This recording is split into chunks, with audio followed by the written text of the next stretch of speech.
अध्यक्ष श्री शेखर जैन, सचिव श्री नीरज जैन, मंदिर मैनेजर श्री पुनीत जैन, पंच कल्याणक महोत्सव समिति श्री 1008 पारसनाथ जैन मंदिर, वर्धमान कॉलोनी, सागर, मध्य प्रदेश।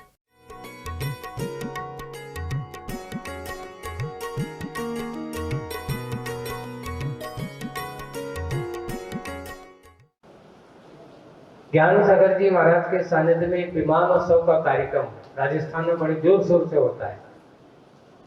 वार्षिक विमान उत्सव जो पर्यूषण के बाद में अपन करते हैं ना, तो बड़े जोर शोर से होते। तो वहां पर उन्होंने उस साल अच्छे से सिद्ध चक्र विधान करवाया महाराज के सानिध्य में और वार्षिक विमान उत्सव का कार्यक्रम किया। अब छोटा सा गांव था, वो गांव का याद नहीं है, उसमें लिखा तो है। गांव छोटा सा था, उसने छोटे से गांव के हैं, ज्यादा से ज्यादा लोग 200-500 आदमी की क्या होगी, हो ज्यादा से ज्यादा 1000 लोगों की होगी। और उस समय पंगत होती थी, है ना, पंगत। और आज तुम लोग तो पंगत के जमाने की नहीं हो, अब तुम काय के जमाने को। आज तो पंगत कम, क्या हो गया, सब बफर हो गए। सब आदमी की पहले प्रीति भोज, आज तो वित्त भोज। हाजरती ने कहा शब्द जी उनका, कौन सा भोज हो रहा है। पहले मना के भैया एक ले तो लो, अरे कुछ नहीं, अगर किसी को नहीं लेना हो तो तुम्हारी सुन करके वो ले लेगा। आज तो तुम्हें खाने हो तो खाओ, नहीं खाने हो तो एक इधर से हाथ डाल रहा है, एक इधर से हाथ डाल रहा है। उसका परिणाम क्या होता है, इससे वो उस समय को उस प्रसंग से सोचा कि वास्तव में ये होता है पहले की उस भोजन व्यवस्था में। ज्ञान सागर जी महाराज के पास गए और उन्होंने कहा, महाराज ये तो गजब हो गया, हमने तो इतना सोचा नहीं था, हमारी तो व्यवस्था ही नहीं है, अब हम क्या करें, कुछ बताओ। अब तो आप ही हो, हमने तो 1000, ज्यादा से ज्यादा 1000 की सोची थे, तो 3-4 हजार हो गए, अब हम क्या करेंगे।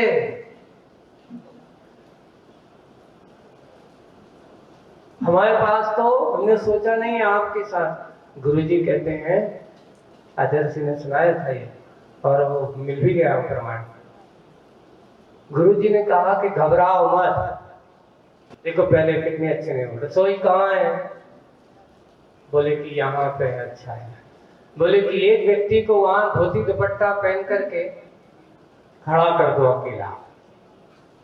एक उन्होंने दीपक कहा, वहां जाकर के भोजनशाला में एक दीपक जला दो। पहले रसोई तुम्हें मालूम हो क्रिया हो गई, तुम्हारे यहाँ पहले शादी विवाह होती थी तो जहाँ रसोई घर बनाया जाता था, रसोई रखी जाती तो वहां एक कलश रखते थे, अभी भी रखते हैं। अच्छा, दीपक रखते थे, अभी रखते हो, वहां नहीं रखते। ये उसका पूरा है कि एक उसका सम्मान, एक बहुमान माना जाता, वहां ऐसा किया जाता, वहां ऐसा करा। और सबसे कहा एक सफेद कपड़ा ढांक दो, शुद्ध वस्त्र सब पे, भोजन पे पूरा, और देखना मत, निकालते जाओ। सवाल कहते हैं सारे सोचा था कि 1000 आदमी का भोजन, 2-3 हजार आदमी, 4000 आदमी भोजन कर गया।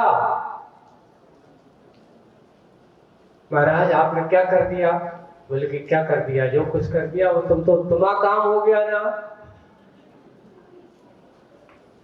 देखियो आशीर्वादों का प्रभाव ये कहलाती है। ऐसा नहीं है, जब अपन कोई अच्छा कार्य करते हैं तो बहुत सारे सहयोगी, मात्र तुम ही अकेले नहीं अपने आप को करता मत समझिए। कुछ ऐसे भव्य प्राणी भी होते हैं जो आपके अदृश्य शक्ति बनकर के आपके सहयोगी बने रहते हैं। और ज्ञान सागर जी महाराज ने उस समय ऐसा किया, सब कुछ हो गया और सबसे कह दिया जल्दी समेट लो, जल्दी समेट लो, और समेट करके जल्दी जल्दी निपटा लो। अंतों के पहले पहले तुम्हारा सब कुछ काम हो जाना चाहिए। और वही जैसे सब कुछ हुआ, उसके बाद फिर झमाझम बारिश होती है। इतनी बारिश होती कि पहली बार अजर से कहते मैं तो सोची नहीं कि दोपहर में अच्छी धूप थी और सब कुछ था, महाराज ने क्यों कहा ऐसा, सब लोग यही सोच रहे थे ऐसा क्यों कहा। आचार्य ज्ञान सागर जी महाराज आपने अच्छा जो कुछ मत पूछो क्यों कहा, जो कुछ है सहज वृत्ति में निकल जाता है तो वो निकल जाता है। निमित्त बहुत सारे ऐसे बनते हैं, ऐसे निमित्तों में ऐसे कार्य हो जाते हैं। इसलिए गुरुओं के आशीष वचन भी बहुत बड़े संकेत होते हैं और संकेतों में बहुत कुछ सार होता है। ऐसे ही यहाँ पर आचार्य जी ने उस संकेत को, सुक्ति को आप लोगों को और हम सबको एक संकेत में दिया कि अब तुम्हारी उस माटी को देखने को मिला कि बायां हिरण दाया जाए, लंका जीत राम घर आए। ऐसा सब हमारे लिए मिला। सुक्ति स्मृति ताजी हो आई और दूर सुदूर माटी ने देखा, दूर जैसे निमित्त देखा उसने और देख करके अब उसे क्या दिखाई दे रहा है, दूर और सुदूर। जहां तक आके दृष्टि जा रही है तो वहां तक तो दिखाई दे, दूर कर जहां तक अपन को साफ दिखाई दे सको दूर, और सुदूर कोई है तो आ तो सोच रहा हो, पता नहीं कौन आ रहा है, अवग्रह हो रहा है पर धारणा नहीं हो रही, उसे सुदूर दिखाई दे रहा है। तो माटी ने देखा, घाटी में दिखा, कौन वह, परिचित है या अपरिचित।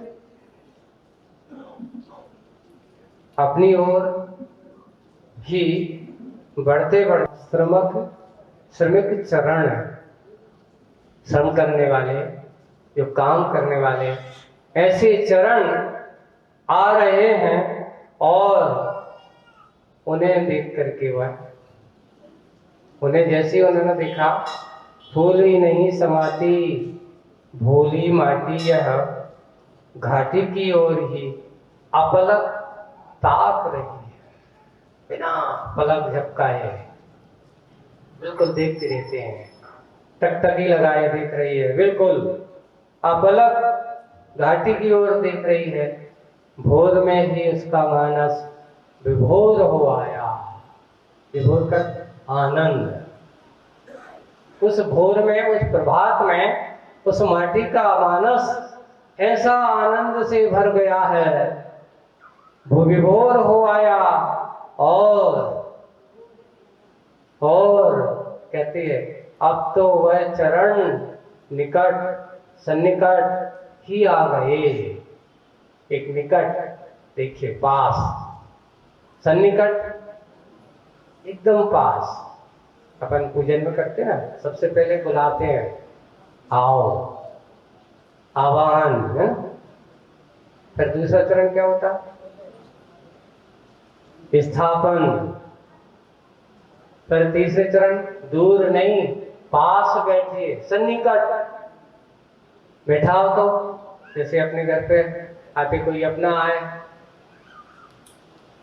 अपना अभिन्न मित्र आए या कोई अपना कोई रिश्तेदार आए और वो तुम्हारे घर पे आए और तुम बैठे हो यहाँ और वो बैठ जाए तो आपका क्या, तो भैया क्या होगा, बुराई है क्या, दूर दूर काहे बैठे हो, आओ अपन पास में बैठे, तनक नजदीक बैठो। ऐसे ही वहां पर उस माटी को धीरे धीरे निकट आया, निकट नहीं सन्निकट आया, बिल्कुल पास आ गया। ऐसे ही पास सन्निकट आ ही गया, फैलाव घट रहा है।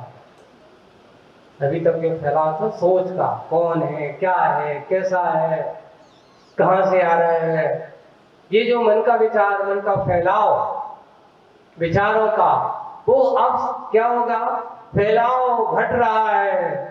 धीरे धीरे दृश्य सिमट कर घना होता आ रहा है। एलार्ज और संकोच और विस्तार। कंप्यूटर में जैसे अपन करते बड़ा करते फैला देते, फिर उसको छोटो रिड्यूस करते चले जाते हैं, छोटा करते चले जाते हैं। ऐसे ही विचारों में देखिए, पहले जब तक नहीं था कौन है, कैसा है, कितना विचार, और जैसे ही सामने आते तो वो अपने आप को समेट लेता है, उतनी तक सीमित बना लेता है, उतने तक वह सोचता है, उतना ही वो अपने आप को बना लेता, सिमट सिमट कर घना होता आ रहा है।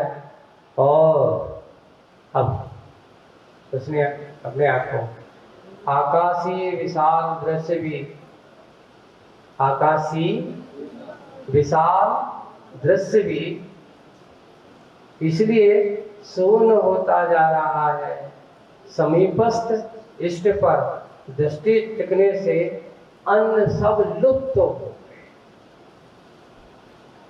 जितने मान लो आप पहले जब देखते हैं तो बहुत सारे भीड़ भाड़ में बहुत सारे दिखते हैं, और जब किसी को आप खोज रहे हो भीड़ में, और जैसे ही वो मिलता है, जैसे ही मिलता है तो सब दिखते हुए भी नहीं दिखते। क्यों? जिसको हम खोज रहे थे वो मुझे मिल गया। वही वो यहाँ रखा कि आकाशीय विशाल दृश्य, जो पूरा बहुत कुछ दिख रहा था आकाश में, या यहाँ पर पूरे के पूरी धरती पे बहुत कुछ दिख रहा था, लेकिन सब कुछ दिखते हुए जैसे ही वो दिखा सब शून्य होता जा रहा है, दिखते हुए भी उनको देख नहीं रहे हैं, दिखते हुए भी नहीं दिख रहा है, समीपस्थ इष्ट को ही मात उस पर ही उसकी दृष्टि टिकने से अन्य सब कैसे हो गए, लुप्त होते जा रहे। उसे अब कुछ भी दिखाई नहीं दे रहा है, उसके मन में अब कोई विचार नहीं है। मात अब तो वो पथिक कौन, जो कुंभ का यहाँ पथिक का रूप लेकर के आया है, उस माटी के सामने वो खड़ा है, और उसे देख करके मन उसका अच्छे स्वागत सत्कार से भरा है। तब वो विचार कर रही है। कौन विचार कर रही है? माटी। लो धन्य, पूरा का पूरा एक चेहरा जो भरा है अनन्य भावों से, अदम्य चाहों से। अनन्य भाव यानी बिल्कुल उसका वो तन्मय है अनन्य भावों से। अदम, अदम का अर्थ है ऐसा जो जिसके माध्यम से, जिसे देख करके जिस पर बिल्कुल नजरें जम जाएं, अदम ऐसा बिल्कुल।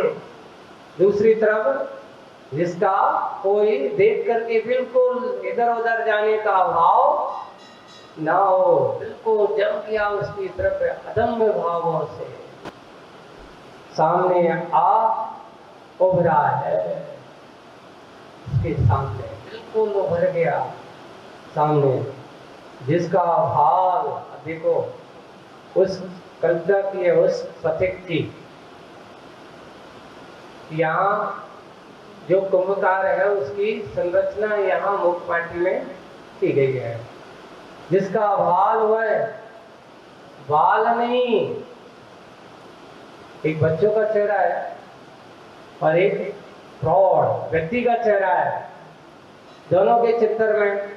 यहाँ आप ये मत कहना कि वो जो आया है कोई छोटा बच्चा है, नहीं, जिसका भाल, भाल यानी माथा, चेहरा आज अच्छे से बढ़िया कल्पना की है, आपको एक प्रसन्न चेहरे की कल्पना की है, आपको एक सही ज्योतिष का सिद्धांत बताया जा रहा है। फेस रीडिंग है, मुखमाटी में बहुत सारी चीजें हैं, आप पढ़ो तो व्यक्ति को जानने का, व्यक्ति को पहचानने का।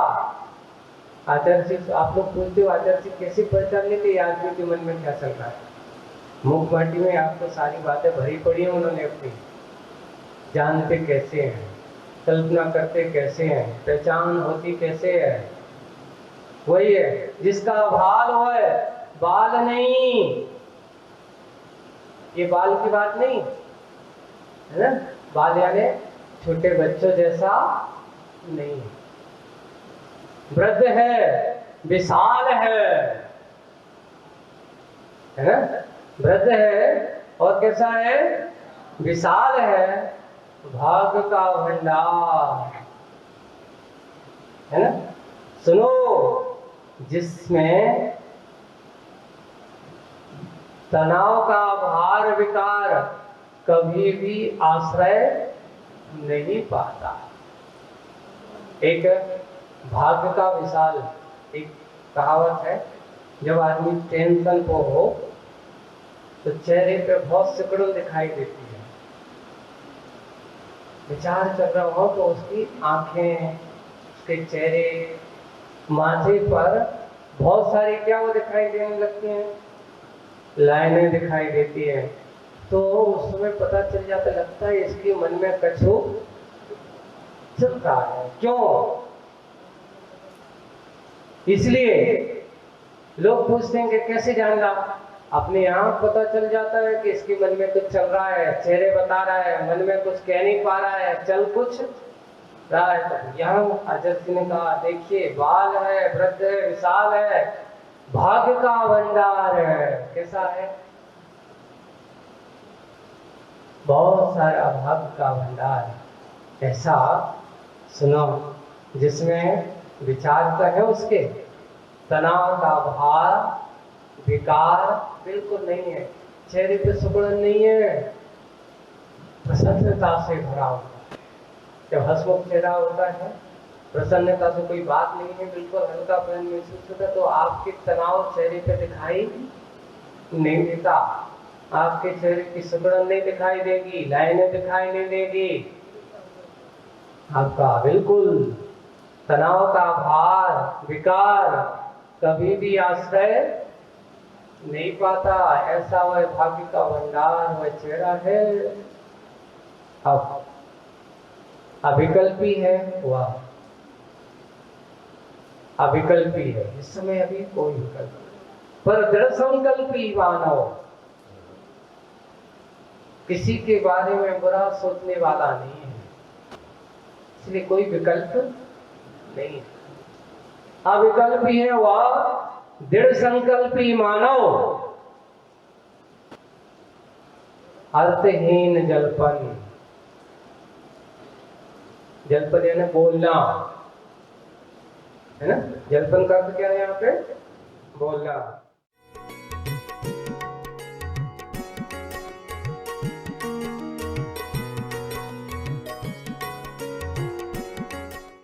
इस कार्यक्रम के पुण्यार्चक थे प्राचीन श्री अग्रवाल दिगंबर जैन पंचायत रजिस्टर धर्मपुरा, प्रधान श्री चक्रेश जैन, महामंत्री श्री विजेंद्र जैन, कोषाध्यक्ष श्री शेखर जैन, सचिव श्री नीरज जैन, मंदिर मैनेजर श्री पुनीत जैन, पंच कल्याणक महोत्सव समिति श्री 1008 पारसनाथ जैन मंदिर, वर्धमान कॉलोनी, सागर, मध्य प्रदेश।